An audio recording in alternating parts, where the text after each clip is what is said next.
Assalamu алейкум, саламатсыздар, урматтуу мекендештер, замандаштар. Бүгүнкү акалпак күнүңүздөр куттуу болсун. Жалпы Кыргызстаныбызда тынчтык, ынтымак болсун. Насихат программасында Мугалим сааты программасы.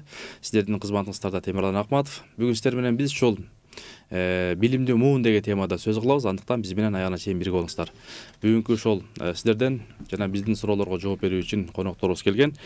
Бекназаров Жакшылык Бекназарович, Кыргызстандын Республикалык Жаштар конгрессинин төрагасы. Кош келдиңиз. Чоң рахмат агай. Жана ошондой эле Рахманов Асылбек Рахманович, Билимтал коомдук бирикмесинин төрагасы. Ассаламу алейкум, кош келдиңиз. Анда эл менен амандашып алсак, баштасак. Ассаламу алейкум, урматтуу насихат телерадиосунун көрүүчүлөрү, жалпы мекендештер, учурдан пайдаланып баарыңыздарды бүгүнкү 5-март Акалпак күнү менен чын жүректен куттуктайбыз. Андан тышкары алдыда кирип келе жаткан жалпы мусулмандар үчүн ыйык Рамазан айы жакындап калды. Ушул ай менен да баарыңыздарды кызык куттуктайбыз. Ушул келе жаткан ыйык айда баардык калуу тилектерибиз, ниеттерибиз Аллах Таалам кабыл кылган болсун. Бүгүн бир жакшы талкуу кылабыз деген ой бар. Сон буйрса 11 деп чечилди, Кудай буйрса. 11 деп бүгүн. Ассаламу алейкум, урматтуу кыргызстандыктар. Баарыңыздар менен ушундай түз эфирде көрүшүп атканыбызга абдан кубанычтабыз. Баарыңыздарды Акалпак күнүңүздөр менен чын жүрөктөн куттуктайбыз. Чын Асылбек байке айткандай, азыркы эфирибиз бир мыкты, бир жакшы талкуу болот деген ишеничтебиз. Чоң рахмат. Баракелде. Кош келдиңер. Өлкөнүн келечегин көрөм десең, жаштарын карагыла. Жаштар билимдүү, ыймандуу болсо, ошол өлкөнүн келечеги кенен болот дейт. Анда Асыл мырза өзүң бир баштап берчи, бүгүнкү темага бир кирип берчи. Рахмат. Аябай жакшы теманы бүгүн белгилептиздер, Темирлан агай. Сизге учурдан пайдаланып ыраазычылык билдирем. Себеп дегенде, мына бүгүнкү күндө жалпы мамлекеттик саясатта ушул тармакта кетип атат. Билимдүү жаштарды алдыга алып чыксак деген, ушу билимдүү жаштарды тарбияласак деген жалпы саясат болуп атат. Себеп дегенде баягы бизде Кыргызда жакшы сөз бар го. Билеги күчтүү бирде чыкса, билеме күчтүү миңде чыгат. Эң туура. Ошон үчүн биз азыр жалпы мамлекет катары, өз алдынча эл катары, эгемен улут катары ушу өздүн жаштарыбызды мүмкүн болушунча илим билимге, ыйманга тарбиялабасак эртең кеч болуп калат. Ошондуктан бүгүн мына өлкө башы өзү дагы өткөндө жаштар менен жолукканда да ушул ойду мындай баса белгиледи.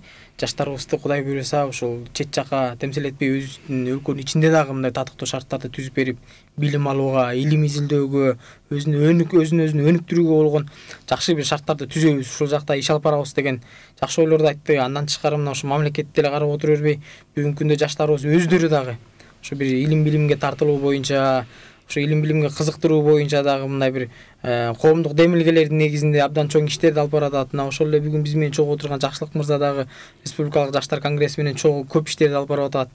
Биз өзүбүздүн дагы кичинекей мына Билимтал деген чакан уюмубуз бар, бирикмебиз. Ал менен дагы ушул жаштарды өнүктүрөйлү, билимге кызыктырайлы, окуу маданиятына тартайлы деген максаттарда бир катар иштерди жасап, аракет кылып, баягы салымыбызды кошуунун үстүндө иш алып барып жатабыз. Алар боюнча мына азыр дагы алдыда суроолор болсо анан толук токтолуп турушубуз керек. Жакшылык.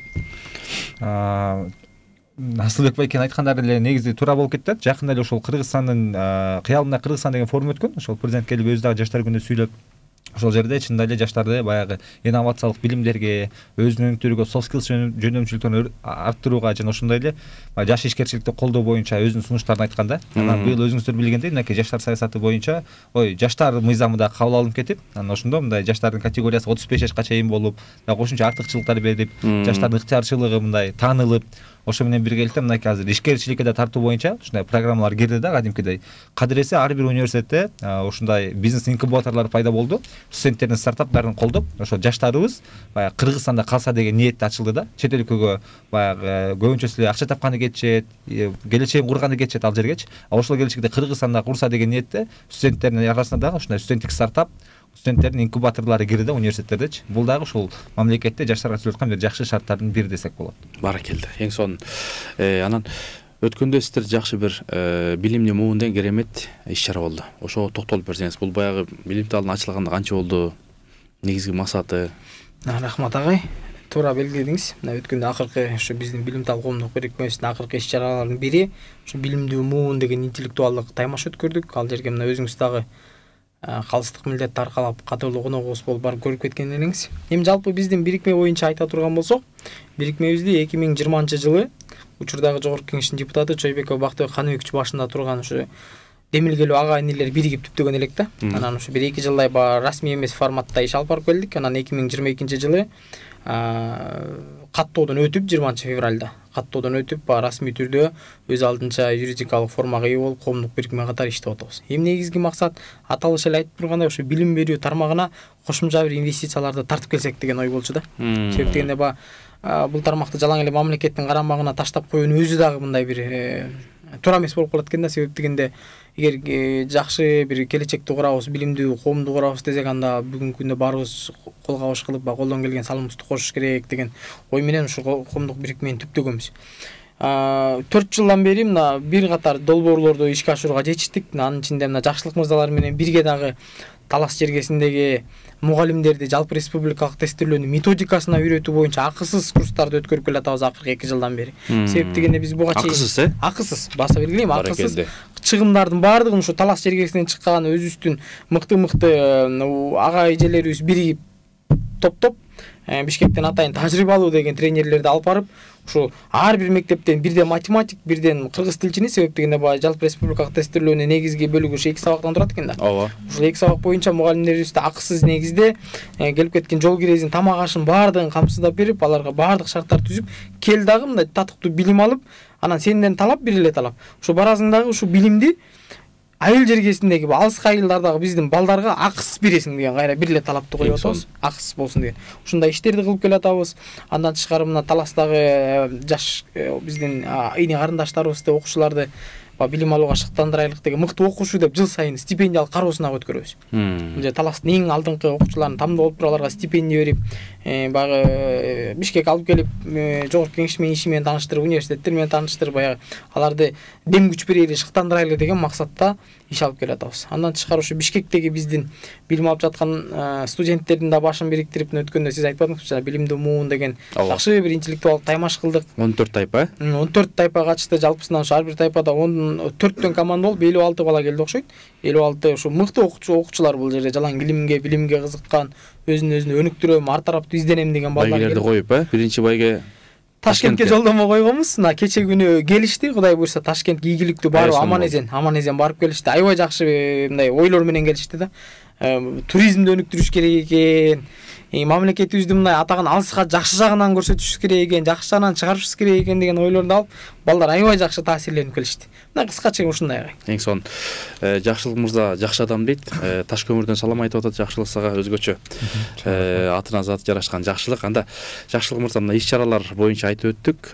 Ошол билимдүү муун, ошол анан билимдүү муун болсо эле жетиштүүбү же дагы башка нерселер кошуш керекпи? Негизи акыркы баягы дүйнөлүк деңгээлге жаштарды чыгарабыз, эл аралык деңгээлге жаштарды чыгарабыз десек, бир эки жөндөм бар да. Биринчиси бул hard skills деп коет. Бул болсо мисалы кесиптик жөндөмдөр да. Бул университет алган билимдер, жогорку окуу жайынан алган билимдер да. Мисалы үчүн биз врач болсок кантип адамдарды дарылаш керек экенин, мугалим болсок кантип балдарга сабак бериш керек экенин үйрөтө турган билимдер да. Бирок ошол эле учурда адамдардын жашоосунда баягы көп ийгиликке жетүүсүнө, баягы чоң инсан болуп калыптанышына жардам бере турган soft skills деген жөнөмчүлүктөр бар да. Бул жана адамдар менен сүйлөшкөндү билүү, эл алдына чыгып сүйлөй алуу, критикалык ой жүгүртүү, команда чогултуу, аны башкаруу, ошол командадагы адамдардын ар биринин тил табышып, мындай ийгиликке жеткирүү деген сыяктуу жөндөмдөр да. Анан дүйнөдө ошол жаштардын көбүрөөк ушул багытка бурат да. Анан биз дагы ошол акыркы бир 5 жылдан бери Агартуу лигасы деп жерлерде ошол soft skills'ы жайылтуу боюнча 5 күндүк тренингтерди уюштуруп келебиз да. Мектеп окуучуларына чакырсыз түрдө кылып туруп 5 күн барабыз. 5 күндө ошол жаштарга максат коюу жетүүнү, кесип тандоону, ушундай өзүн өнүктүрүү боюнча Агартуу лигасы деп долбоор киргизебиз да. Негизи максат ушу болчу. Анан быйыл да ошол президент айткан ушу болду. Жаштар soft skills багытында өнүксө депчи. Бул ошол бизде акыркы бир 5-6 жылдан бери эң бир актуалдуу болуп аткан билимдер да.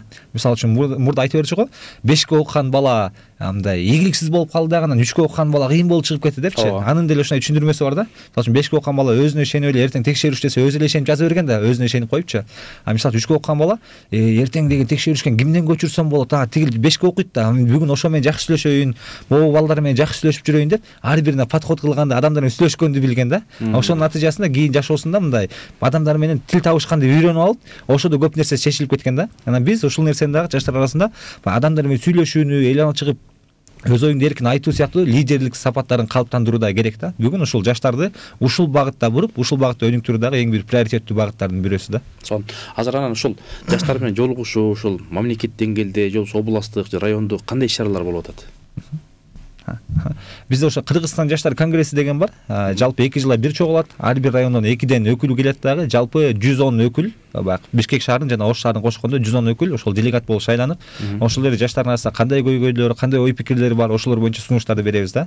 Анан акыркы мынакей мурдагы жылы бөлүндү ар бир райондун жаштар борборуна бюджетине 200 миң сомдон 400 миң сомдон бөлүндү да. 400 миң сомдон бөлүнүп, ошол жаштар саясатын өнүктүрүүгө, жаштарга багытталган иштерди жүргүзгүлө деп бөлүп берди да. Бул биринчи жолу болуп атат да. Буга чейин айтып, ар бир райондун борборуна жаштарга деп бөлүп беришкен эмес да. Анан өзгөчө жаштар ар бир райондун маданият бөлүмүнө жаштар саясаты деп өзүнчө атайын неме ачылды, орун ачылды. Ошол жерге специалист кирип, жаштарды өнүктүрүү багытында иш жүргүзөт да эмичи. Быйыл да эле ошондой акчалар бөлүнөт деген ишеништебиз. Быйыл алдан 2 эселеп, жаштарды өнүктүрүү багытында каражаттар бөлүнүп, анан көп иштер ишке ашат деген ишеништебиз да. Буга чейин көп идеялар бар болчу, бирок баары тең эле баягы каражаттын жетишсиздигинде калып кала берген да. Ошон үчүн быйыл да жакшы көңүлдөр бөлүнүп атат да. Сон. Асыл мырза, мына алдыңызда сонун бир факты далилдер турат. Шулар токтолуп берсеңиз. Эми Темирлан агай, биз баягы жетишкендиктерди, ийгиликтерибизди айтып атпайлыкпы? Баары жакшы. Бирок баягы эң негизгиси өзүбүздү алдабаш керекпиз да. Орун жашасаң өлүм ашкер болот. Бизде кыргызстардын өзүнүн ушу макал лакаптарында чоң философиялык ойлор бар да. Туура айтып атасыз, өлүмдү оруну жашырсаң өлүм ашкерлейт.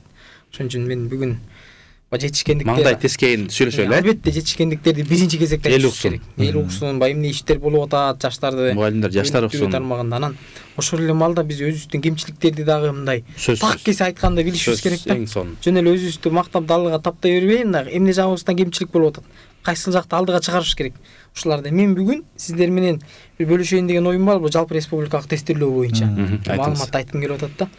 Министрликке, билим берүү жана илим министрлигине расмий кайрылуу жолдогонбуз. Ушу баягы жалпы республикалык масштабта анализ кыла албасак да, ошо бир Талас областы боюнча анализ чыгарайлык.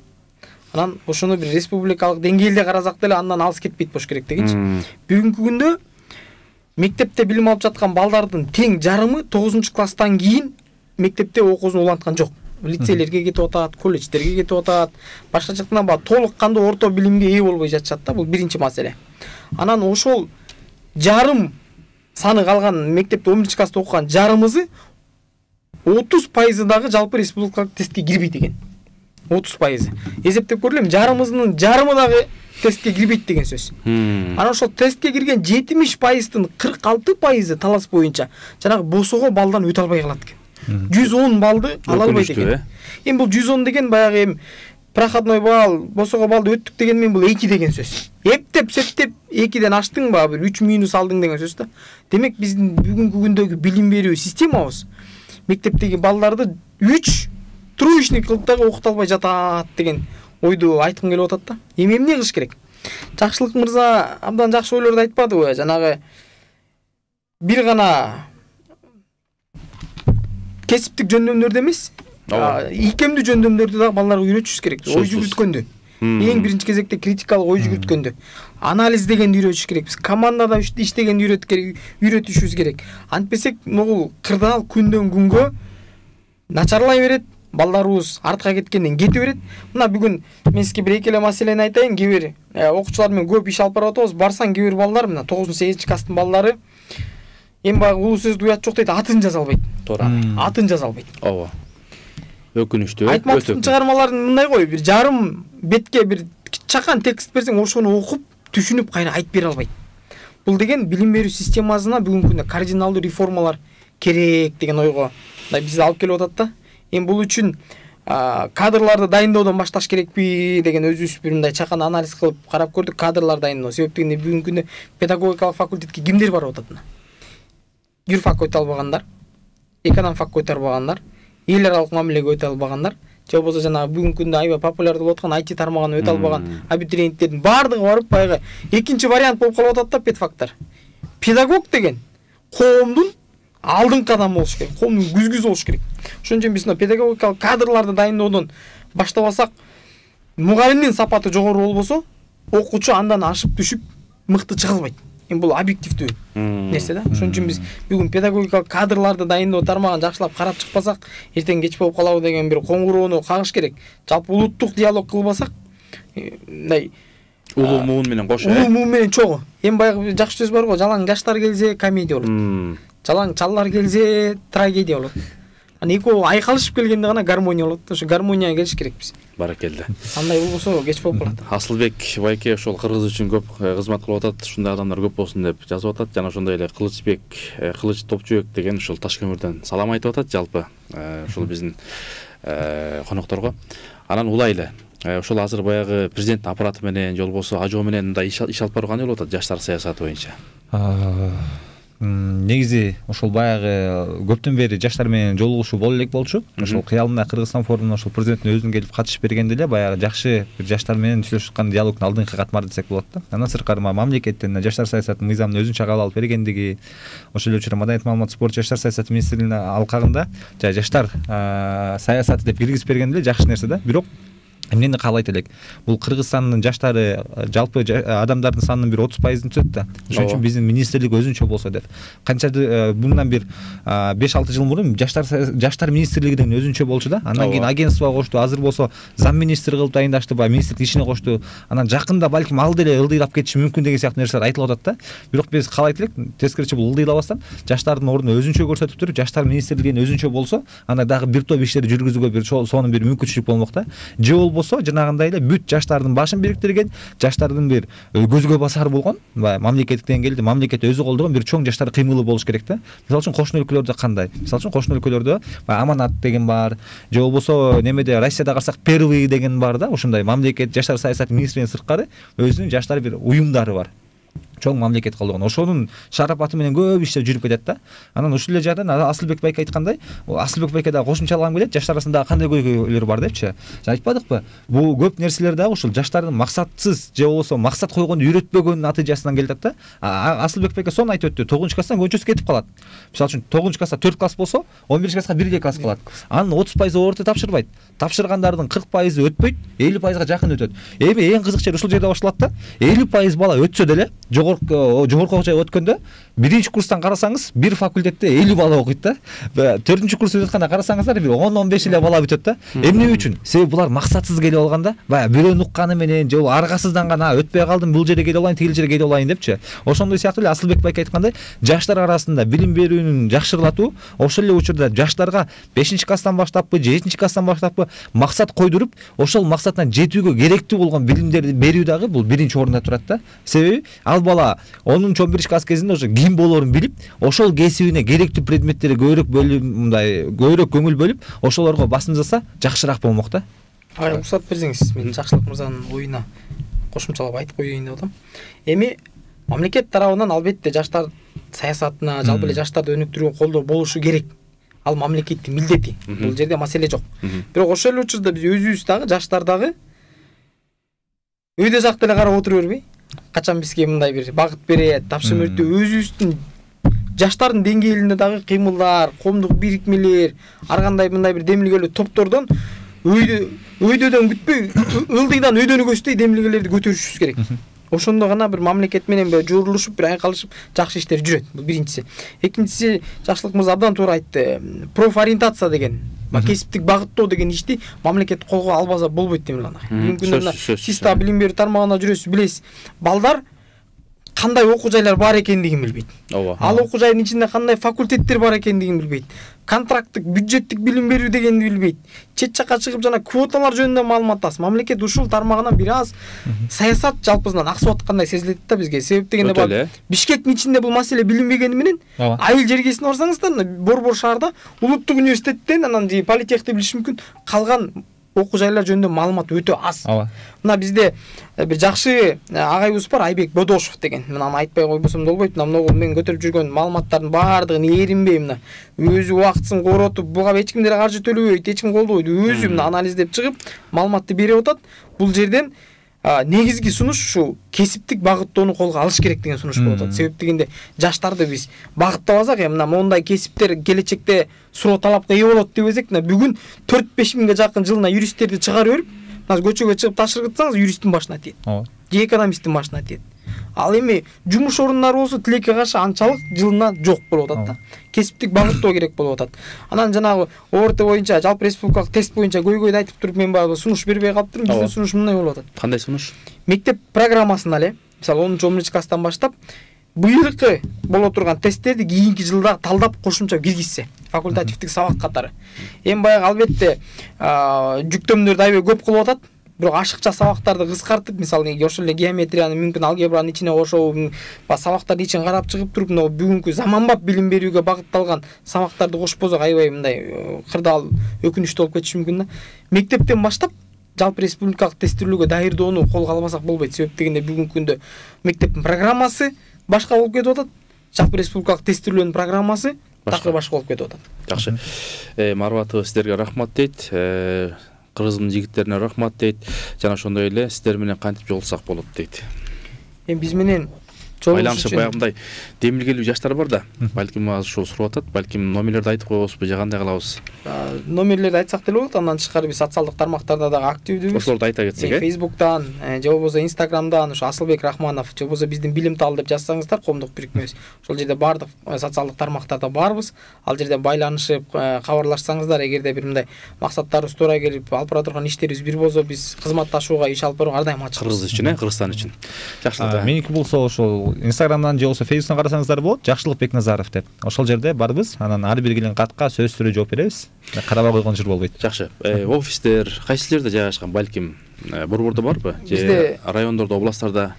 Бизде Бишкек шаарында билим тал коомдук бирикмебиздин дареги Гагарин көчөсү 139Ж 3-чү жанагы цокольный помещение деп коет го, ошол жерде 3-чү помещение өзүбүздүн ошо бөлмөбүз, кеңсебиз бар. Эгерде маселе болсо ошол жакка да келип кайрылсаңыздар болот. Андан тышкары ошо жаштар эгерде биздин бирикменин негиздөөчүсү, жогорку кеңештин депутаты менен Бактыбек Чойбеков менен жолугабыз десе, биз жогорку кеңеште жаштарды жума сайын жумасына 1-2 жолу кабыл алып, ал киши өзү да жаштар менен жолугуп, алардын ой пикирин угуп, тыгыз иштешип атабыз. Эгерде кимге кызык болсо, жогорку кеңешке деле келип, жолугуп, ал жердин ишмердүүлүгү менен таанышып кетсе болот. Биз бул жагынан ачыкпыз. Жакшы. Биздин дарек болсо Малдыбаев 24Б дарегинде Салымбектин университети деген бар. Ошол жердин 3-чү кабатында отурабыз. Ошол жерде жаштар боюнча иштерди көп жүргүзөбүз да. Ошол жерге да келсеңиздер болот. Жакшы. Эң сонун урматтуу көрүүчүлөр, бүгүн биз ушул насихатта Мугалим сааты программасында ошол билимдүү муун деген темада сөз кылып атабыз. Биздин ошолдон азыр жигиттерибиз жооп берип атат. Сиздерден келген суроолорго, биздин сурообузга ошол билимдүү жаштарыбыз да бар. Ошол Кыргызстанда эмес, дүйнө жүзүндө ошол Кыргызстандын желегин, туусун көтөргөн жаштарыбыз бар. Сүйүнөбүз. Маданият тармагында, адабиятта, тарыхта, саясатта, динде жана башка. Анан азыркы учурда ошол баягы силерге келген жаштардын негизги мындай талаптары, каалоосу, кыялдары кандай? Мен негизи мындай нерсе айтмакмын да, жаштар арасында деле мындай доорлор бар да. Мисалы үчүн бул 2009-жылга чейин десек болот. Бул баягы бандиттердин доору деп койсок болот да. Ушул кезде балдардын баары тең, жаштардын баары тең эмнеге болгусу келчү, баягы райондун бир авторитети болгусу келип, бир мектеп мындай криминалдык чөйрөдө көбүрөөк жүргүсү келген жаштардын модасы болчу да. 2010-дан баштап бир 2020-га чейин неме болду да. Жаштар саясатчы болгусу келчү да, мамлекеттик кызматкер болуп, депутат болгусу келип, саясатчы болгусу келип, ошолдун шарапатынан 2016-жылдан баштап 2020-га чейин ар кандай жаштар бирикмелер ачылган да. Ысык көл жаштары, Жети өгүз жаштары, Жатакана жаштары, Тогуз Тороо жаштары, Баткен жаштары аябай жайнаган да. Анан аябай бир сонун иштер жүргөн да жаштарды иштерге тартуу боюнча. 2020-дан баштап жаштардын баардыгы бизнесмен болгусу келе баштады да. Бул деле бул жакшы тенденция. Мамлекет экономикасы өнүктүргөнгөчү баардыгы тең бизнес да. Жаштар кыймылдары баары тең жок болду дагы. Анан баары тең эле бизнесмен болгусу келип, ар кандай ишкерлер чыга баштады. Жаштардын арасынан мынча таптым, тигине чаттым деп баары тең ишкер болгусу келгендер чыкты да. Анан акыркы күндө биз байкап атабыз, кайрадан баягы жакшы тенденция кайра калына баштады да. Жаштар кыймылдары көп түзүлө баштады. Мынакей биякта билим тал чыга баштады. Тигил жерде дагы толтура уюмдар баягы немеси кадам жай жаштар деп кайрадан баягы түптөлгөн уюмдарын кайрадан тургузуп, өзүнүн аймагына жаштар менен, жалпы жаштар менен иштешүү процесси башталды да. Бул процесс уланып кетсе, жаштарды өнүктүрүү программаларына бир сонун бир мүмкүнчүлүк берет да. Ошон үчүн бул доордагы бир жакшы доорду келтат. Болгону ошол ортодо ушундай жаштар арасында эле доорлор болуп бөлүнгөн учур болгон да. Эң сонун. Жакшы туура айтты. Азыр жаштар саясатында ренессанс болуп окшойт. Жаралуу доолор келе атат окшойт. Себеп дегенде бүгүнкү күндө мамлекеттик тараптан дагы мындай колдоолор күч алды. Былтыркы жылы мына жаштар саясатына бөлүнгөн каражат деле карап көрсөңүздөр болот. Мамлекеттик бюджеттен 2 эсе көбүрөөк каралды да. каралды? Буга чейин бир 4 миллион 8 миллион сомдун тегерегинде каралып келчү. Анын көпчүлүк бөлүгү жана сакталган беренелер деп коет го, айлык акы, ошого кетчү дагы. Жаштар саясатын жүргүзүүгө мына ачык айтканда тыйындар эле калчу да. Анан азыр мына былтыркы жылдан баштап мамлекет тараптан колдоо 2-3 эсеге көбөйдү. Бул абдан жакшы. Бүгүнкү күндө сиз суроо берип атпайсызбы, жаштар эмнеге муктаж депчи. Эми жаштар баягы бир түрдүү масса эмес, ушунда унутпаш керек да. Суроо талап ар башка. Кээ бирлер мисалы чыгармачылык жактан өзүн баягы самореализация деп коебуз го, орусча. Ошого муктаж. Кээ бирлер мисалы спортко кызыккан жаштар бар. Бирок жаштардын көпчүлүгү бүгүнкү күндө социалдык лифттер иштесе деп калайт. Социалдык лифттер иштесе. Мамлекеттик кызмат болобу, башка жагын болобу, тааныш билиш куда сөөк эмес. Чында жөндөмүнө жараша, билимине жараша, тажрыйбасына жараша балдар барып, ошол жерде элибизге кызмат кылса деген ой максат. Мен иштешип жүргөн жаштардын арасында, жалпы жаштар үчүн айта албайм, бирок өзүм көрүп жүргөн, билип жүргөн, аралашып жүргөн жаштардын арасында ушул суроо талап абдан чоң. Мамлекеттин ичинде социалдык лифттер ойдогудай иштесе депчи. Чын эле татыктуулар барып, ошол жерге элибизге кызмат кылса деген суроо талап көп да. Эми муну мамлекет да ушул жагына көңүл буруш керек деп ойлойм. Эми баарын эле жамандай бергенден алыспыз. Анча-мынча жылыштар бар салыштырмалуу. Бирок бул тармакты күчөтүш керек. Социалдык лифттерди иштетпесек, жаштар жалын өчүп калбаш керек да, жаштарда жалын өчүп калбаш керек. Жакшылык айтып атпайбы азыр? Кайра жаралуу доор келатат депчи, ушул доорду сактап калыш үчүн мамлекетте дагы мындай калыстык болуп социалдык лифттерди туура иштетиш керек деп ойлойм. Анан кошумча ошол региондогу жаштарда баягы Бишкекте эле көп бул шаарлардын борборлорунда да мындай жакшынакай шарттар бар да. Анан көбүнчө баягы райондун борборлорунда, айыл жерге келгенде мындай жаштарды өнүктүрө турган аянтчалар жок да. Мисалы жаштар борборлору жок да. Ошол жашты бүгүнкү күндүн талабы. Жөн эле кичинекей китепкана же кичинекей жер эмес, мындай сонун бир имарат, ГКМ имарат салынып атпайбы? Ошол сыяктуу имарат. Анан ошонун ичинде мындай жаштарды өнүктүрө турган, бир өзүчө кофе иче турган жер, түнгө чейин калып китеп окуй турган жер, тренинг өткөрө турган жер, компьютери бар, ошондой бир сонун аянтча керек да. Заманбап аянтча керек да жаштаргачы. Ошондой аянтча түзүлсө эле баягы сонун чөйрөй кире алып жаштар өнүгө бермек да. Анан дагы бир маселе бар. Азыркы биздин кээ бир улумун айтып калат да. Жаштар китеп окубай калды дейт. Билимден, илимден аркада дейт. Ушул ой пикирге сунуша кандай карайсыңар? Мен бул ой пикир менен макул эмесмин. Угуп эле жүрөбүз эми жаштар окубай калыңар. Жаштар окуп атат. Бирок окуунун форматы азыр бир аз өзгөрүп калды да. Кандай болду? Мурда бак интернет жок, телефон жок кезде баарыбыз албетте китептен окуп чыктык. Ооба. Азыр эми көбү электрондук китептерди окууга өтүп калышты. Аудио китептер чыгып атат, видео колдорунда. Колдорунда азыр дүйнө ушу телефондо болуп калды да.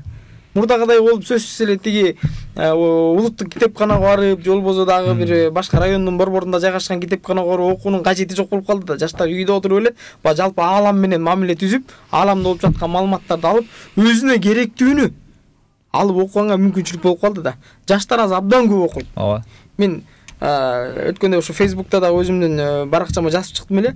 Статистиканы карап көрсөңүздөр, жаштар арасында окууга болгон суроо талап абдан өсүп атат. Мына жаңы китеп Book House деген китепканалар, жаңы форматтагы китепканалар ачылып атат. Барып көрсөңүздөр, ал жер ичинде жаштар жык-жыйма. Мына урматтуу улумун кээде ушу айтып калышат да, сын пикир айтып калышат. Мына ушу окуп аткан жаштарыбыз көп. Азыркы айтып аткан ошол биздин жигиттерибиз айтып аткан ошол китеп борборлорунда жаштар өтө көп, Толтура. Өтө көп. Анан өзгөчөлүгү туура окуй башташты да. Мисалы үчүн заман окууну дагы өзгөрүүсүн талап кылат да. Мисалы үчүн мындай болчу да. Мурда окуп аткан мезгилде Айтматовдун туулган күнү менен өлгөн күнүн бир жатка билишиң керек болчу да. Же болбосо Алкул Осмонов 1915 жылы төрөлгөн, 50-жылы каза болгон депчи. Эмне үчүн дегенде, себеби китептин баарын көтөрүп жүрө алчу эмес ал кездечи. Аз телефондун чыгышы менен кээ бир информацияларды жөн гана медиа сактай бербесең, керектүү информацияны сактаганга өтүшү да. Мисалы үчүн бүгүнкү күнү кайсы акындын кайсы жылы төрөлүп өлгөнүн билүүчүнүн кажети жок деп ойлойм да. Себеби анын баарын интернеттин бар, карап алсаң болот. Андан көрөчү анын жазган чыгармалардын түпкү мааниси, Алкул Осмонов жазган чыгармачынын өзгөчөлүгү башка акындардан эмне айырмасы бар? Ата журт ырында эмне деген философия бергиси келди, эмнени айткысы келди? Жаштар ошону окуш керек да. Эми мындай жөн гана окуу деңгээлинен чыгып туруп, эми ошол окуган нерсени түшүнүү, ошол нерсени кыска нускада айтайын деген того тежелерин айта алуу деген нерсеге өтүштү да. Бул да сонун нерсе да. Жакшы. Ва алейкум салам ва рахматуллахи ва баракату. Бизге салам узатып атат, ошондой эле силерге ыраазычылык билдирип атат. Анан бул жерде Жакшылык Бекназаровго суроо дейт. Ошол образовательный центр эфирка боюнча пикир эфирка суроо атат. Ошол баягы жаңы ошол эми ачылды го, жанагындай жаштар үчүн дагы шара окуу, анан тез окуу деген борборлор. Негизи бул нерсенин баары тең эмнеден келип чыгат? Кошумча окуу борборлорчу. Өзүңүздөр билсеңиздер, өнүккөн өлкөлөрдө жок да. Өнүккөн өлкөлөрдө ал нерсенин баары тең мектептен, университеттен алышат балдарчы. Кошумча курс катары киргизишкен өздөрүнөн алышат да. Бул жанагы эле биздин билим берүү системасында мындай мүчүлүштүктөр болгондугу үчүн ошондой баягы жаштарды да өнүктүрө турган сабактары жок болгон үчүн бул окуу борборлор ачуулукка муктаж болгон да. Ошол сыяктуу эле мынакей менталдык арифметика жана шаар окуу деген сыяктуу курстардын кирип атканы бул жакшы эле нерсе. Эмне үчүн дегенде бүгүн частный мектептер ачылып кетти. Жеке мектептер ачылды. Күчтүү мугалим баары тең жеке мектептерде жүрөт. Андан орторок мугалим баары тең Бишкекте жүрөт, шаарда кымбатыраак айлык менен. Айылдарда баягы кичине убагында билим жакшы албай калган, жашы өтүп калган, дагы жаштар менен күчтүү иштешүүгө мүмкүнчүлүгү жок калган мугалимдер көп болуп кетти да. Бул бара-бара эмнени пайда кылат? Бул бара-бара жаштар арасында ажырымды пайда кылат да. Башка айтканда кийин бара-бара интеллигенция жалаң эле жеке мектептин балдарынан чыгат, же шаардан чыгат, айыл жергесинде балдар калып калышы мүмкүн да, интеллигенттердин катарына кирбейчи. Хотя бы ошол айырмачылыкты жоюш үчүн бүгүн жардамга окуу борборлору келет да. Окуу борборлордун жардамы менен жеке мектепте окуган балдар менен айырмасын жоюп койсо болот да. Мисалы үчүн бул мен өзүмдүн тажрыйбамда, мен Бишкек шаарындагы Келечек жан колошунда өскөм, орто мектеп болчу, бизде деле мындай укмуш, мындай кошумча артыкчылыктуу нерселер жок болчу да. 87 мектепте. Анан бүгүн бирок биз 11-класс өткөн мезгилде жанагы шаардын орто мектептер, шаардын күчтүү мектептеринде окуган балдар менен олимпиадага чыкканда, жанагындай интеллектуалдык оюндарга чыкканда алар менен тең ата чыгып, аларды утуп алчубуз да. Себеби биз жанагындай кошумча курстарга барып, өзү өнүктүрүү менен алек болгон натыйжасында ортобуздагы ажырымды жоюп кетти да. Ошон үчүн бул курстар көбөйүш керек. Көбөйүп, ошондой ажырымдарды жойгонго жардам бериш керек. Билим берүү системасы көтөрүлүш керек да, аябай эле. Жакшы. Асыл мырза, анан баягы иш-чаралар боюнча, билимдүү муун же билим тал боюнча ошол кандай эми келечекте квартал сайын уюштурасыңарбы же кандай келечекте? Рахмат сурооңузга. Мен азыр бир ойду айтып коеюн, анан сурооңузга жооп берсем. Жана сиз айтып атпайсызбы, жаштар окубай калды, азырда бир ой келип кетти. Мен башында айтпадымбы, жана мыкты окуучу деп жыл сайын окуучулардын арасында кароо сынак өткөрөбүз да. Анан өткөн эмес 2021 жылы тапшырмалардын арасында ошо билим берүү тармагында силер эмнени өзгөртөт элеңер деген суроо салганбыз да окуучуларыбызга. Кандай жооп беришти? Анан анкетасын карап көрсөк, жакшылык мырза айтып атпайбы, азыр мектептеги билим берүү системасы окуучулардын же болбосо жаштардын суроо талабын канааттандыра албай атат деп. Ушул жакшылык айткан нерсени биздин окуучулар деле жазыптыр. Биздин мектептин ичинде дейт, арифметиканы, тиги геометрияны анын баары жакшы дейт. Бирок кошумча бүгүнкү замандын талабына ылайык компьютер менен иштегенди үйрөнсөк жакшы болот эле. Англисче же болбосо башка тилдерди окусак жакшы болот эле. Жана ошол эле менталдык арифметиканы окусак жакшы болот эле деп анан дагы бир өтө маанилүү көйгөйдү жазышыптыр. Мектептин китепканасында дейт, мектептеги предметтик китептерден башка кошумча адабият жок дейт. Биз окуусу эле келет дейт. Эми кээ бир айылдар бар, борбордун арасы калышкан. Борборго барып келип бизге кыйынчылык жаратат. Мектептин ичинде эле өзүбүздүн китепканага отуруп, жашнакай болуп, дүйнөлүк азыр мотивациялык китептер абдан жаштар арасында популярдуу болуп, ошолорду биз деле окугубуз келет, бирок ал айылда жок дейт тилекке каршы. Анан биз ушуну ойлонуп көрүп, былтыркы жылы китепкөй талас деген акцияны баштаганбыз. Ушу таластагы Бишкекте жүргөн биздин ага энелерден баардыгын үйүндө өзү окуп, же болбосо жаңы китептери болуп, ошолордун баарын топтоп, анан айылдын алыскы айылдардын мектептерине апарып бөлүштүрүп берели деген. Былтыр мына 1000ге жакын китеп топтодук. Анын ичинде мына Гарри Поттерден баштап Джоан Роллингдин чыгармалары, Айтматов, Чехов, Тургенев дегеле берип коңузчу. Дүйнөлүк бестселлер китептер чогулду. 1000ге жакын. Анын баардыгын бөлүштүрүп былтыр мына 8 мекемеге алып барып, алыскы dey Казакстан менен чектеш Май деген бир айыл бар, ошол жерге чейин алып барып өзүбүз мектептин китепканасына тапшырып келгенбиз. Бүгүнкү күнгө чейин жаштар арасында рассатчылык айтып, мына социалдык тармактардан кайрылып, окуп атабыз, билим алып атабыз. Китептериңиздер үчүн рахмат деп айтышып жүрөт. Быйыл да ушул акцияны улантып атабыз. Мына бир айдын ичинде кече анализ чыгардык, 500дөн ашык китеп топтолуптур. 500дөн ашык китеп. Дагы бир ай улантабыз. Мына быйыл да ушуларды топтоп, калган мектептерге алып барып бөлүп берели деген ойлор бар. Эми ушу менен баягы мамлекеттик деңгээлде болбосо чакан өзүбүздүн колубуздан келген деңгээлибизде ушул маселелерди чечип берсек деген ой. Анан жана билимдүү муун боюнча мындай отклик деп коет коёшчу, ошондой абдан жакшы болду. Көптөр рахматын айтып жакшы болду. Анан азыр биз ойлонуп атабыз ушу республикалык деңгээлдеги кароо сынак, интеллектуалдык кароо сынак өткөрсөкпү деп командабыз менен чогулуп акылдашып, азыр мына сүйлөшүп, программасын түзүп, эсеп чотун чыгарып, аракет кылып атабыз. Себептен эми коомдук бирикме деген бул өзүң каражатыңа иш алып барасың деген сөз да темде. Анан жакшы элес. Мамлекет тараптан бир сом албайбыз, өзүбүздүн каражат, ошон үчүн баягы эсеп чотубузду чыгарып, азыр чама чаркыбызды карап атабыз. Эгер бардык баягы шарттар ылайык келип калса, ушул иш-чараны бир республикалык деңгээлге алып чыгып, республикалык масштабтагы жакшы бир жаштар үчүн самалык кылсак деген ойлор. Шуну республикалык деңгээлде өткөзүш үчүн канча тыйынтып аракет эткен? балким демир чолом дегендер болуп калса. Эми Темирлан агай мындай да. Кабыл аласыңарбы? Төшөгүнгө жараша бутты сунуш керек да. Ооба. Чоң масштабты өткөрөбүз, чоң каражат керек. Масштабты анчалык баягы чоң кылбайм десең, азыраак каражат менен, бирок белектерди коюп, бир жакшы белектерден коюп. Ушунча уюштургандан кийин жаштарды кызыктырыш үчүн албетте белектери, байгелери жакшы болуш керек. Ал үчүн каражат керек. Биз азыр иштеп атабыз бул тармакта. Эгерде сиз айткандай мен демир чолот элем, ушул тармакты бир колдойт элем дегендер болсо, биз ачыкпыз. Жана социалдык тармактар аркылуу биз менен байланышып, кабарлашса, чогуу бир иш алып барууга даярбыз. Сонун урматтуу көрүүчүлөр, баягы биздин кыргыз эли өзү меймандоос, анан жомарт эл да өзгөчө, анан ушул мен да айтат элем, балким кошуласыңар, ушул билим берүүгө акча салыш керек да азыр, жаштарга өзгөчө акча салсак, буюрса балдар кыздарыбыз эртең ал сөзсүз 2 эсе 10 эсе актайт деген маселе. Анан бул чоң сооп иш да. Пайгамбарыбыз кесүүдө мугалим болгон. Андыктан ушул агартууга салым кошсок, бу дагы болсо бир Кыргызстанга чоң салымдардын бири. Анан азыр баягы статистикаларды көп алып кетипсиз. Ушул агартуу боюнча дагы кайсыл статистикаларды айтып бересиз? Сиз туура айттыңыз. Билим берүүгө инвестиция салыш керек. Бирок ушунун мөмөсүн 1-2 жылда алып алам деген үмүт болбош керек. Бул аябай бир келечекте бир узак мөөнөттө мөмөсүн бере турган иш да. Ошон үчүн анан бүгүн эртең эле бир 2 иш чара кылып коелу, анан эмнеге биздин балдар өнүкпөй атат, эмнеге мындай болуп атат деп суроо талап койгон өзү да туура эмес.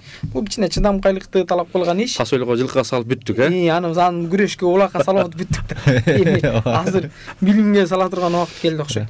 Статистика боюнча Темирлан агай абдан жакшы бир орчундуу суроо бердиңиз. Мен азыр токтолуп дагы бир маселени айткым келип атат. Бул аймактык жогорку окуу жайлар боюнча. Бүгүнкү күндө мына көрүп атабыз. Тыңчыкмандын баары эле Бишкекке келүүнү максат кылып калышты. Бишкекке келели, мына ушул жактан билим алайлы, ушул жакта калып калайлы деп, мына шаарда болуп аткан көпчүлүк көйгөйлөр да ушунун азабынан болуп атат. Ошол эле тыгын, ошол эле турак жайдын кымбаттыгы, анткени эл чындыгында абдан көп болуп кетти Бишкекте. Мына жылына канча абитуриент кетет, анан канчасы айлыга барып атат айыл жергесине. Ички миграция. Мына баардыгы эле Бишкекке топтолуп, аймактарда мындай тыңчыкма жаштар аз калды да, баары эле Бишкекке аракет кылып калышты. Ошон үчүн биз ойлоп атабыз, могул аймактагы вуздарды, областтык вуздарды, мисалы Талас мамлекеттик, Баткен мамлекеттик, Жалал Абад мамлекеттик, ушул областтардагы мамлекеттик вуздарды областтын ресурстук борборлоруна айландырыш керек. Ошол жер маданий, илимий, чыгармачыл борбор болуш керек.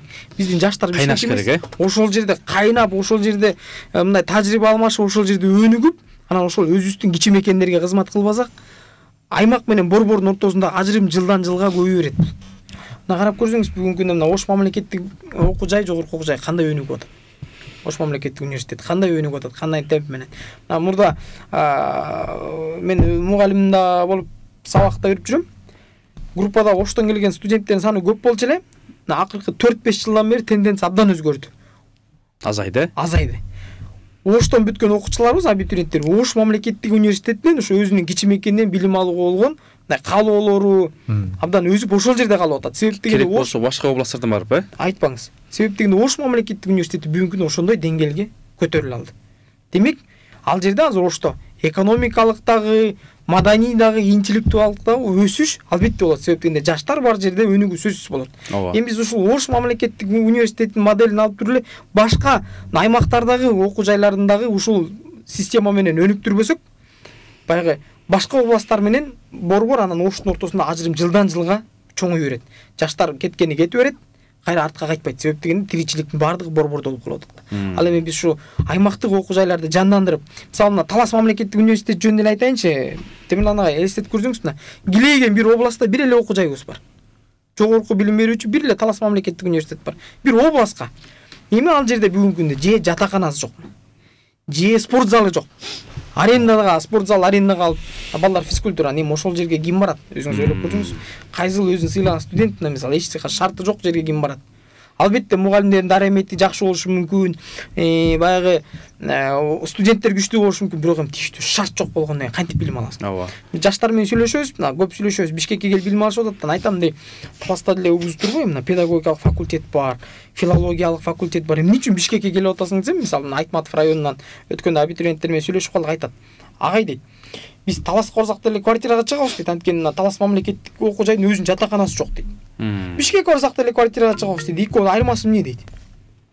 Анан көрө Бишкекке барып ошол жерде баягы борбордо билим алып жүргөнүбүз жакшы да дейт. Эгерде тийиштүү шарттар бар болгондо дейт, биз деле албетте өзүбүздүн эле кичимекенибизде калып, таласын өзүнөн эле билим алып, кайра ушул жерге эле кызмат кылмабыз. Көрдүңүзбү мына маселелер. Демек, бир майда бир маанилүү маселе. Ушундай маселелер чечиш керек. Ошол талас жетекчилиги да, университет ректораты. Демек, баягы шарт болсо жакшы да. Анан ушул келечектеги баягы багыт берүү боюнча, ушу жаштарды мындай туура багыт, кесип тандоо боюнча кандай иш-аракеттер бар силерде? Биз мурдагы жылы ошол Маданият маалымат министрлиги, Билим берүү министрлиги анан Салымбеков университети биригип, атайын туура кесипке келечек кепилдиги деп жерлерде жети областты кыдырып чыгып, жаштарга ошо билим берүү кесипке багыттоо иштерин жүргүзгөнбүз да. Жөн гана кесипке багыттоп койбосом, баягы чет өлкөдө билим алып жаткан, мисалы үчүн Америкага барып ийгиликке жетишкен биздин мекендештерибиз, же болбосо Кыргызстандан айылдан чыгып туруп килтеген IT компания ачкан мындай кадрларыбыз, биоинженерияда жүргөн мекендештерибиз келип, жаштарга баягы келечектин кесиптери жөнүндө, анан кайсы жөндөмдөрдү алса болот деп ошол боюнча форум өткөргөн болчу да. Бул эми бирок областтын борборлорунда эле да. Бул эми аз эле адамды кантып калды да. Ошон үчүн муну көбүрөөк жеткириш керек. Ошон үчүн биз Акар Түлейкасы деп жана жерлерде ошо кесипке багыттоону запрос болгон жерден баягы сурап бизге келип бергиле деген жерлердин баардыгын эле жөнөтөбүз да. Тренерлердин акчаларын өзүбүз каржылап беребиз, барып келген жол киресин камжылап беребиз. Болгон тозулган тарап баягы жаткан жериме эле тамак чечип берсе, баягы үйүнө жаткырып элечи, үйүнөн эле тамак берип эле. Анан тренерлер барып окутуп келип, баягы волонтерлык ыкмада окутуп келишет да. Кесипке багыттап, кайсы кесип тандаса болот, же кесип кандай эмнеге көңүл бөлүш керек деп. Анын да өзүнчө бир илими бар да. Жана тесттери бар, өзүнүн жөнөмчүлүктөрү бар. Ошонун баарын тең үйрөтүп көрсөтүп келишет да. Анан биз ушул иштерди жүргүзүп атабыз негизинен. Анан экинчиси эң жакшы жери жаштарга кыска метраждуу роликтер тартылса, азыр биз ошол тартым үстүндөбүз. Баягы кесип кандай эмнеге көңүл бөлүш керек деп. Баары тең TikTokто, Instagramда болгондон кийин ошол жерден информацияны батыраак кабыл алат деген ниетте. Жакшы. Ошол баягы Караколдо да иш-чара боюнча айтсаңыз. Караколдо? Ошол жаштар боюнча иш-чара болот. Жакында деп калдыңар. Бизде Каракол шаарында бизде атайын ЖРТга даярдоо боюнча ошол азыр мэрия менен сүйлөшүү жүрүп атат. Эгерде мэрия чечилип кала турган болсо, Караколдо 250 баланы кесипке багыттоо боюнча өзүндө 500га жакын бала бар экен, көпчүлүгүн камтыйбыз. Кесипке багыттоо боюнча анан ЖРТга даярдоо боюнча атайын 1 айлык курстарыбызды уюштурабыз да. Ошол курстар уюштуруп калса, демек ошол жерде жаштарга дагы мындай көтөрүлүүгө чоң бир түрткү бермек да. Акысызбы же кандай? Мэрия ошол акысыз кылып берели деп жатышат жаштарга. 250 балага акысыз кылып берели, ошону окутуп, толуккан тең жүргүзөлү деп. Эгерде ошондой жергиликтүү бийлик колдоп кала турган болсо, биз албетте жети областтын жаштарын тең толуккан окутуп, барып берүүгө даярбыз да. Мынакей мурдагы жыл ушул Асылбек байкелер дагы ошол каржылоо маселеси чечишкен болчу. Ошон үчүн мугалимдерди акысыз түрдө окутуп келгенбиз да. Каракол буюрса окуучуларга ошол каржы маселеси чечип берет. Ал чечилип калса, анда 250 баланы акысыз даярдайбыз да. Жакшы, урматтуу телекөрүүчүлөр, угармандар, мынакей акысыз деп калды. Ушул айыл өкмөттөр, мэрлер, губернаторлор эгерде ошол талап менен болуп чакырып, шарттар түзүп берсе, барып окутканга мүмкүнчүлүктөр бар, ооба. Кадр маселеси бар. Бар. Сон мынакей акыл жаштан асыл таштан дейт, кыргызда жакшы сөз бар. Анан бүгүнкү конокторду байкап атасыздар. Бирөөсүнүн аты Жакшылык, бирөөсүнүн аты Асылбек. Анан атта да көп маселе бар да. Анан азыр көп ыраазычылыктар билдирип атат бул жакта. Ошол көрөрмандар саламын айтып атат. Саламдарды жеткизип атабыз. Ошол өлкөнүн келечегин көрөм десең, жаштарын карагыла дептир. Жаштар билимдүү, илимдүү, имандуу болсо, ошол өлкөнүн келечеги кенен болот дейт. Анан ошол балдардын ата-энелерине кандай насаат айтасыңар? Ата-энеден көп маселе бар да. Албетте, үйдөгү болгон тарбия баланы калыптандыруунун эң негизги өзөгү да. Үйдөн кандай баланы тарбияласак, ал коомго ошондой тарбия менен чыгат дагы, коомдошууда өзүнүн ордун ошого жараша табат. Ошондуктан бүгүн сиз башында жакшы нерсени айттыңыз да. Эми күрөшкө же болбосо улак тартышка инвестицияны салып эле келатабыз. Эми илим билимге дагы мындай көңүл бура турган убакыт келди бүгүнкү күндө. Замандын талабы ошол жакка барат. Анан мен ата-энелерден суранат элем да. Биринчи кезекте ушу балдарыбызга көбүрөөк көңүл бурсак. Үйдөн мектепке берип коюп эле болду, анан мектептин сенин ишиң окут, чокут, илимдүү, билимдүү кыл эмес. Балдар эмнеге кызыгат? Эмнеге муктаж? Кандай суроо талаптары бар? Мына ошол жагын көбүрөөк буруп, балдар менен көбүрөөк сүйлөшүп, баягы көйгөйлөрүн билип, анан ошого жараша бир мындай багыт тамдоого, мындай бир келечегин пландаштырууга бир жардамдашса жакшы болот эле да. Себеп дегенде бүгүн эми көр тиричилик деп чуркап жүрүп, ата-эне менен баланын ортосундагы деле ажырмай чоңоюп кетти окшойт да. Кээ бирлер өзүнүн баласынын мындай коомдо кандай экенин, анан үйдө кандай экенин билишпейт да. Ошон үчүн ата-энелер дагы мындай бала чакага көбүрөөк көңүл буруп, колдоп, ушу билим алам, окуйм деген кызыгууларым бир мындай колдон келишинче албетте бар. Көртиричилик деген бар, анын баарын жакшы түшүнүп атабыз. Бүгүн сапаттуу билим чоң каражатты талап кылат. Аны жакшы түшүнүп атабыз. Бирок колдон келишинче ошо балдарыбыздын бир мындай татыктуу коомдун мүчөсү болуп тарбиялап чыгыш үчүн ата-эне дагы сөзсүз түрдө жардам бериш керек. Анын үчүн азыр Жакшылык мырза жакшы нерсени айтып калбады, контентте дайындаш керек го дейм. Контент дагы. Азыр командада канча балдарыңыздар бар? Бизде азыр кызматташып аткан областтарда, бизде ар бир райондо бирден координаторубуз бар. Таласта мисалы 4 район 1 шаарыбыз бар да, 5 координаторубуз бар. Андан тышкары мына бүгүнкү күндө мына өткөндө өзүңүздөр көрдүңүз да, 100дөн ашык активдүү кыймылдап жүргөн биздин мүчө балдарыбыз бар. Жаш балдар бардыгы ушу жүрөгүндө жалыны бар, кыргызстан ашка тойбой турган учур, ошондой болуп турган биздин 100дөн ашык бала чакабыз. Командада жүргөн жаштарыбыз бар да. Алардын бардыгы ушу кызмат кылабыз деп жанталашып, бүгүн өзүнүн убактысын, каражатын коротуп, ушу мекенге кызмат кылсак аракет кылып жүрөт да. Жакшылык. Бизде ошол командабызда Кыргызстан жаштар конгрессине 100 адам бар. Ар бир райондон 2 делегат. Андан сырткары агартуу, жаш агартуучулардын командасында ал жерде 100дөн ашык командабыз бар да, балда адамдар бар. Ошондо жалпы 200гө чакын экен. Негизи ушул ата-энелерге эмне деп кайрылмакчыбыз? Ошо балдарыңыздарга туура инвестиция кылсаңыздар депчи, балдарыңыздардын билимине инвестиция кылсаңыздар. Себеби акыркы күндөрү мындай тенденция чыкпады жана мектептерди колдоп бир фонд бар эмес беле? Бир жылына 1000 сом төлөп койгон фонд бар болчу, даже ата-энелер ошого каршы чыгып, бирок той аш десе акчаларын баарын коротуп жүрөт да, негизинчи. Таап барышат да. Карыз болсо да. Болбосо мектебинен баласы билим алаткан жердин баягы боорун алып берип койгонго, мектепте баягы өнүктүрө турган иш-чаралар уюштурга келгенде эле баягы аяп калмай жайы бар да. Ошон үчүн биз кыргыз ата-энелер өзгөчө балдарыбызга билимине инвестиция кылсак, албетте бул бизнеске инвестиция кылса 1-2 жылда актайт, же болбосо банкротко түшүп калышы мүмкүн да. Бирок бул уже андан кийинки урпакка болгон инвестиция болмок да. Балдарыңыздардын билим алуусуна, жаңы жөндөмгө чыгышына бир инвестиция кылып көбүрөөк көңүл бөлсөңүз. Инвестиция бул акча түрдө болушу мүмкүн, же убакыт түрдө болушу мүмкүн да. Балаңызга күнүнө бир 2-3 саат убакыт бөлүп караса, баладан гений чыгат да. Сиз айтып коет го, күчтүү эркектин аркасында күчтүү аял турат атпайбы? Бул эне жөнүндө айтылат да, мен билгенденчи. Себеби Томас Эдисонду деле убагында бул балаңар келе экен, бул балаңар окуй албайт деп мектептен чыгарып салган учурда энеси үйүндө туруп алып окутуп, анан баласынан килтеген дүйнөгө атакы чыккан генийди чыгарып койгон да. Ошон үчүн баласынан гений чыгаруу же гений чыгаруу эмес, бул ата-энедин дагы мындай чоң ролу бар да. Себеби мектепте 4 саат убакыт алса, калган 20 саат убакыт бул үй бүлөдө жүрөт да. Эне мектеп дейт да. Ошон үчүн ата-энелер мектебинен эле мектептен сырткары ата-энелер мектеби да болуш керек да, өзүнүн үй бүлөсүндөчү. Же дасторкон үстүндө мындай сабак болуш керек да, университет болуш керек да, ошол нерсе. Баракелде, ошол жана таалим дейт го, ошо эне мектеп дейт, ошол эне деген өзү 9 ай көтөрөт, анан ак сүтүн берет, анан жакшы таалим тарбия берсе, ошол эне терметкен бешик эртең дүйнөнү терметет, Кудай берсе.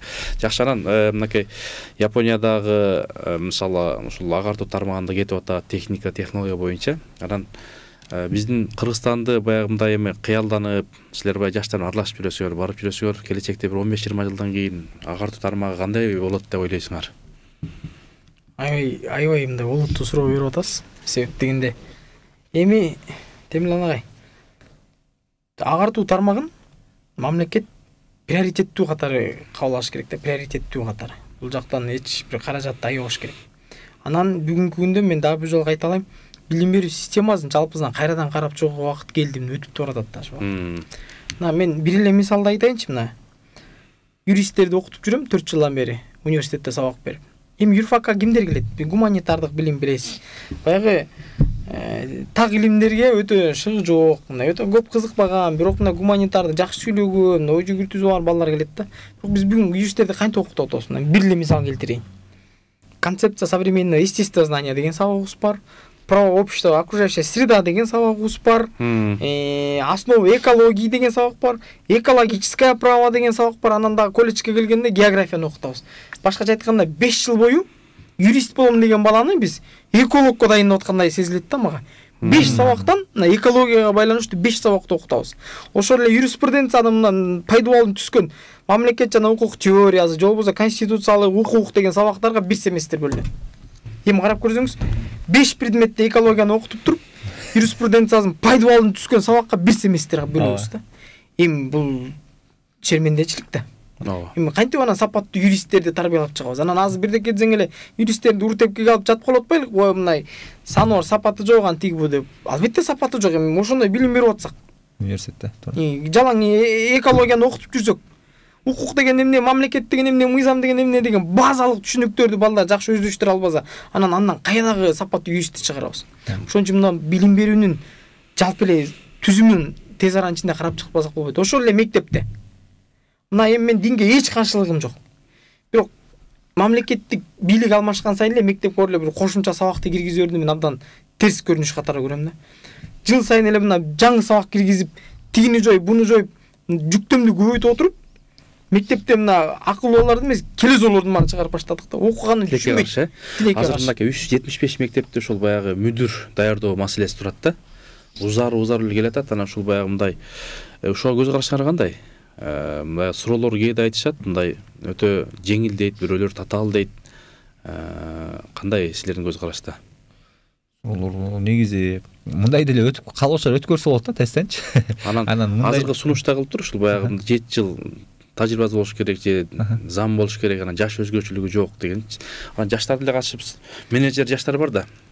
Мындай биз туура аныктабаш керек да. Биринчиден мектепке мүдүрдү дайындап атканда биз эмнени каалайбыз? Мугалим болушун каалайбызбы же менеджер болушу, мектепти алдыга сүйрөп бир мындай өнүккөн алдыңкы мектептердин катарына кошууну каалайбыз. Мына ушуну так кесе аныктабашыбыз керек. Педагогикалык билим болуш керек деген талапты коюп алдык. 5 жылдан кем эмес мына педагогикалык тармактагы тажрыйбасы болуш керек деген тармакты коюп алдык. Эми эгерде мектептерди алдыга сүйрөйбүз десек, менеджерлерди алып келиш керек мүдүрлүккө. Менеджерлерди ал жерде жаш курак же болбосо билими маанилүү эмес деп ойлойм мен. Себеп дегенде ар бир жетекчинин алдына түздөн түз тармакка жооп бере турган орун басарлар болот. Завучтар деп коебуз го мектепте, билим боюнча, тарбия боюнча. Мына ошол жерге педагогтор болуш керек, тажрыйбалуу адамдар болуш керек. Бирок мектепти жалпы жетектей турган адам менеджер болуш керек биринчи кезекте. Жогорку окуу жайларда деле ошол да темирланган. Жакшы билесиз. Доктор наук болсун, анан илимий даражасы болсун, профессор болсун деп атып, эми багы улуу агайлар кечирип койсун, эми жаман көрбөсүн, бирок эми жашы өтүп калган, улгайып калган аксакалдардын баарын алып университетке ректор кылып бажырайт отургузуп коюп атпайлыкпы? Айлыкты күтүп эле. Ал киши анан 70ке жакындап калган киши эмне өзгөрүүнү киргизет? Жакшы, биздин 5 минуттай убактыбыз калып тур, урматтуугандар. Япониядан илим, билим берүү жагын алып келсе болобу деген суроо. Японияда 3 жумуш алмаштырса, кийинки жумушка кабыл албайт экен. Ошону бизге алып келсе кандай болот деген бир жыйынтыктап, буюрса. Кандай дейсиңер? Сиз айтыңыз. Мындай да, биз Япониянын, анан Финляндиянын, анан тиги жактын Сингапурдун деп атып, улам көрүнгөн өлкөнүн багы кимдики жакшы чыгып калса эле ошонукун өзүбүзгө тажрыйбасын алып келип отурушууга келдик да. Биз өзүбүз баягы Гапурагайдын жакшы сөзү бар. Башка өлкөнүн ийгилигин айтканда өзүбүздүн да бир мисалды кошо кетейли депчи. Мына бизде педагогика тармагында мен тааныган Кыргызбай Добаев деген мыкты агайыбыз бар. Кыргызстандагы эң көп илим посттор дайындаган агай. Илим билим боюнча абдан жакшы ойлору бар, прогрессивдүү ойлору бар. Ушундай агайлардын эле кеңешип, айткандарын угуп, мисалдарын алсак эле алдыга жылабыз. Анан албетте ар бир өлкөнүн өзүнүн менталитети болот, улуттук маданияты, үрп адаты болот. Анан Японияныкын же Сингапурдукун алып келип эле мына Кыргызстанга отургузуп койсо эле ал иштеп кетпейт. Гүлдөбөйт, Гүлдөп кетпейт да. Бизде шопурлар мамлекет башкарып жатат дейт, эми ар бир ой баалуу, жакшылык болсо. Негизи жана айтып өтпөдүңүзбү? Мындай азыр мамлекетте келечекке болгон көз караш кандай депчи? Мындай илимий да бир теория бар экен да. 100 жылда мамлекетте мындай чоң өзгөрүүлөр болуп турат экен да. Мисалы үчүн карап көрсөк, бул Россияда мисалы үчүн жанагы неменин кулашы, Орус империясынын кулап, Совет мезгилинде түзүлүп, анан кийин 91-ден баштап баягы чачырап кетти дагы. Анан алдыңкы бир 100 жылга жаңы барак менен кирип кетишти да. Ал эми Американы карай турган болсок, акыркысы баягы сухой неме болбоду эле. Баягы кыйынчылык мезгили болуп, сухой мыйзамдар кирген мезгилде, баягы кризис болгон учурда, анан азыр бир кыйынчылыкка келген учурда, эми биздин мамлекетке карайлы да, 91-жылдан баштап буну черектерге бөлүп коюшат. 100 жыл, 25 жылдан 25 жылдан 4 черекке бөлүп коет дагы. Биринчи черек бул кайра жаралуу же болбосо мындай пайда кылуу, өнүгүү мындай куруу жылы деп коет да. 91-ден баштап ооба 25 жыл аралыгын карасак куруу мезгилине туура келдик да бизчи. Андан кийинки 25 жыл жарым жартылай өнүгүү жылы деп коюшат. Андан кийинки 25 жылдындай аябай өнүккөн мезгил дешет дагы. Анан 25 жылдыкты кийин эгер системасын катуу кармай албай калса, жаңылай албай калса, кайра мындай кулоо мезгили деп коет да. Азыр биз карап көрсөк, мындай кайра өнүгүп турган, анан алдыда мындай өлө өнүккөн мезгилге туш болобуз да. Эгер ушул теорияга таянып айта турган болсок, жана биздин өзүбүздүн жаштарга болгон көз карашыбыз, алардын идеясына, бириккен мезгилдерине карай турган болсок, демек ошол өнүккө турган мезгилге биз жакындап калганыбызды айта алабыз да. Жакшы. Урматтуу жигиттер, кош келдиңер. Эми бир жыйынтыктап берсек, убактыбыз соңуна келип калыптыр. Асыл мырза. Сизге, урматтуу Темирлан агай, чоң рахмат. Себеп дегенде ушу коомго, өзгөчө жаштарга абдан пайдалуу болгон темаларды көтөрүп, козгоп, ушу тармакта абдан жакшы маектерди уюштуруп келе жатасыз. Аллах таалам ыраазы болгон болсун. Эми эл журтубузга биринчи кезекте тынчтык, аманчылыкты каалайбыз. Жакшылык мырза айтпады, мамлекет өнүгүүнүн алдында турат деп. Сиздин оозуңуз калмай, пенденин оозун Алланын кулагына дейт. Өлкөбүз өнүгүп өссүн.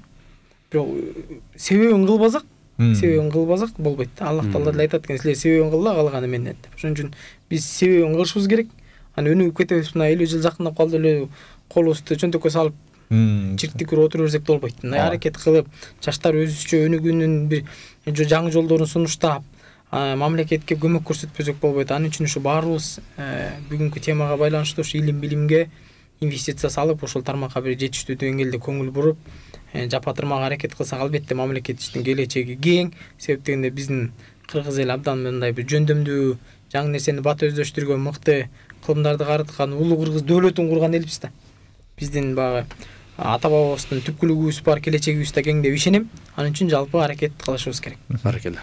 Мен дагы ушул Асылбек агайдын сөзүнө толук кандуу кошулам. Чындап эле бир кыргыздын өзүнүн боз үйүнө деле карасакчы, башкалар мындай алачыкчы да болса, биздик мындай кооз кылып жасап, керегесин, угун, түндүгүн жасап, анан улуттук аспабын деле карап көрсөк, жөн эле жипти тартып койсо болот болчу да комузгачы. Анын дагы жиптен тартпай, кылдын ичегисинен келип туруп, жанагы неме койдун ичегисинен келип туруп, кылдызап туруп, комузун даярдап атканын, анан жөн эле башка улуттар жөн гана койду союп же биресин союп туруп эле терисин жаган болса, а биздик ошолордон кийиз жасап, кийим тигип аткан мындай улуу бир мындай неме да, илим да, өзгөчө бир илим да. Ошондой илимге, так илимге бир өнүгүүгө дуушар болгон эл, ошолор пайда кылган маданиятта калыптанган эл, демек өнүгүү да бар да.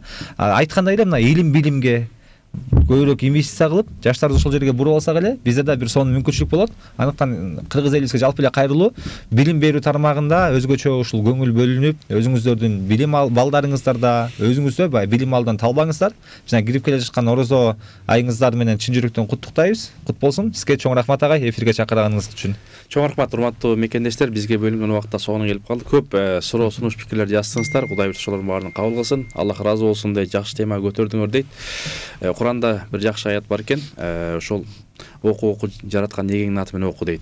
Асыл муун, жаңы муун, келечек муунуна буйрса келди.